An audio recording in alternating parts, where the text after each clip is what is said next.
কি যে করি, সামনে আইতেছে আবার পূজা, এদিকে বেচা কিনারও অবস্থা মাথা খারাপ। আবার কাস্টমার আইয়াও প্যান্ট ট্যান আল্লই মাল্লই সব থুয়ে যায়, নেয়ও না। এই মধ্যে দোকান খরচ কেমনে চালামু আমি বুঝি না। আল্লাহ তুমি রহম করো। এই ভালো আছিস? এই অনেকদিন পর আসলাম, টাকা দে। চেহারাটা এরকমের মলিন কেন তোর? আরে বেড়া, বেচা কিনা নাই, এর মধ্যে এখন আবার তুই আইছো টাকার লেগে, তোর প্রত্যেক মাসে আওয়া লাগে। হ্যাঁ, আমরা আসলেই খালি তোদের সমস্যা হয়, তাই না? এমনিতে তো কত কিছু করতে পারিস, আর আমাদের টাকা দিতে গেলেই তোমাদের আর থাকে না। টাকা দে, টাকা দে।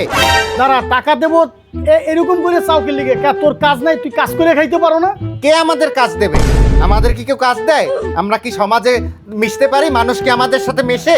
তাহলে কি আমরা এরকম টাকা উঠাতাম?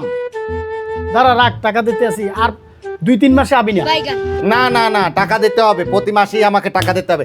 টাকা না দিলে কিন্তু এখানে শাড়ি খুলে নাচবো।